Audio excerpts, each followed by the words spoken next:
Hi dear friends, this is Bob Hatton. This is the Encourager.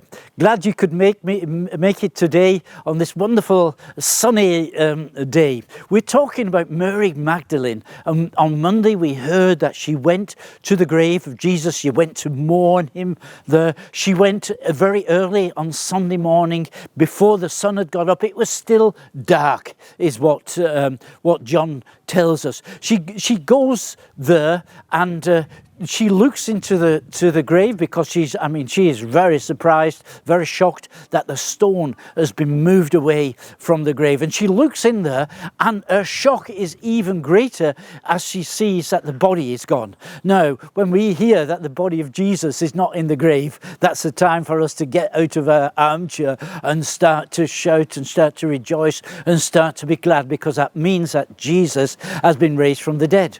But she didn't know that. She'd not heard the story before. She looked into the grave and she saw that the body was missing, the corpse had gone, and her first thought was that somebody has pinched the body, somebody has stolen the body of Jesus, and she is very, very shocked and upset about this. She goes back to the place where she has come from, and she finds Peter, and she finds the disciple who Jesus loved. I call him John. I don't know whether it really is John, but let's just assume it's John. She gets these two guys, and she says to them, they have stolen the body of the Lord. They have stolen they have taken the body of the Lord. The grave is empty. And when the two guys hear that, they get up as well, and they go down to the cemetery, and they run down there. And the fastest, of course, John, because he's much younger than Peter. He can go faster. But when he gets to the grave, I suppose there's some kind of reverence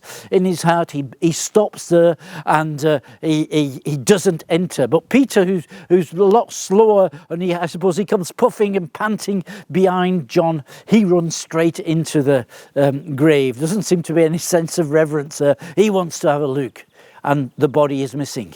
And also John goes in there and he realizes the body is missing. It's not just fallen down or in some corner or somewhere. It's gone. It's not there. And there's also a play on words between, the both of them see, but there's a different Greek word used. And it's about seeing and realizing and believing and so on. But I'll have to leave that because I want to concentrate on Mary. So they go back, after they've seen that, they go back from where they come from. It says they go back home, but I guess that's the place where they've been staying in Jerusalem. And Mary remains there, and she's weeping and she's upset. And after a short time, she enters she enters the grave. She enters the tomb. I suppose it's quite big. There's a slab in the middle or somewhere where they put the body of Jesus, and the grave clothes are there neatly wrapped and folded, and the head bandage that had been around his head, that's also there. But as she looks there's also two guys in there. One is standing at the head where Jesus' head had been put, and one's at the foot of this slab. And they're actually angels, I suppose, irradiating the glory of God. But somehow Mary's not really very impressed by this. And she says to them, do you know where they have taken my Lord? Now, it's just one simple word, and maybe I'm just interpreting too many things in here. But as I said before, I think John has chosen his words very carefully with which he wrote his gospel, which he narrating this story to us. Now, when Mary goes to John and to Peter, she says to them, they have taken the body of the Lord. Now she says to the angels, do you know where they have taken my Lord? Just one word is changed here, and she says to Peter and John, she talks about the Lord, but to the angels she talks about my Lord.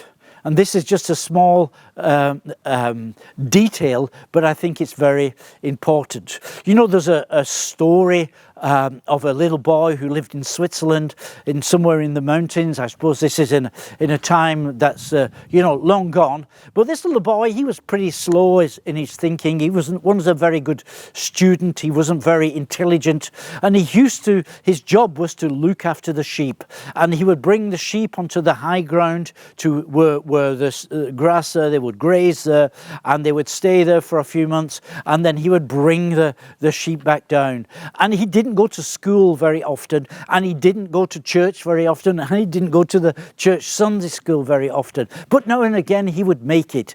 But he wasn't a good pupil. He couldn't remember things. He wasn't very intelligent. But on one Sunday, he was in the Sunday school, and the Sunday school teacher, she said, "Now children, we're going to learn our memory verse for this week." And the memory verse for this week is from Psalm 23. "The Lord is my shepherd, I will not want. He makes me to lie down on green pastures," and so on and so forth. And he tried to learn it. The other children were doing quite well, but this little shepherd boy, he was having problems. He couldn't remember a thing. So the teacher said, "Well, just don't bother about all that. Just remember the first line, the first phrase in the Psalm 23. The Lord is my shepherd." And it's very easy to remember this. Take your hand and just look at your 5 fingers. The Lord is my shepherd. It's very easy. The boy looked at his hands. The Lord is my shepherd. And because he himself was a shepherd, he could identify with this, and this was quite good. This was a really successful story for him. He could remember that. The Lord is my shepherd. That's great. Now, I don't know what happened, but whether he was too late getting the animals down or whatever, but he came down from the top of the mountain where there's grass, but he had to go through a mountain path where the snow had already fallen, or the snow wasn't yet melted. And as he's going through the snow starts to loosen itself, and he comes into an avalanche, and he's buried. And this little boy loses his life on the mountain. He's buried alive in the avalanche, and he dies there. When they eventually found his little body, this lifeless corpse, they looked at his hands, and with his right hand he was holding the ring finger on his left hand, and probably remembering this verse, "The Lord is my shepherd." The Lord is a shepherd. The Lord is a shepherd for everybody. But that what struck this little guy was, the Lord is my shepherd. It's very personal. The Lord is my shepherd. I will not want. The Lord is my shepherd. And I think that's what Mary Magdalene, she realized on that first Sunday morning, that first Easter morning. The Lord, it's not just the Lord, it's not just the Savior, it's not just the healer, it's not just the creator or whatever. It is my Lord, my Savior, my healer, my creator. Do you know where the body of my Lord is? You see, it's personal. It's not just something that we just accept because everybody's thinking about it. It's personal. He is my Lord, and I have a personal relationship to him. He is my Lord. So my challenge to you on this Easter weekend is to make this Lord your Lord, to come into a personal relationship with him.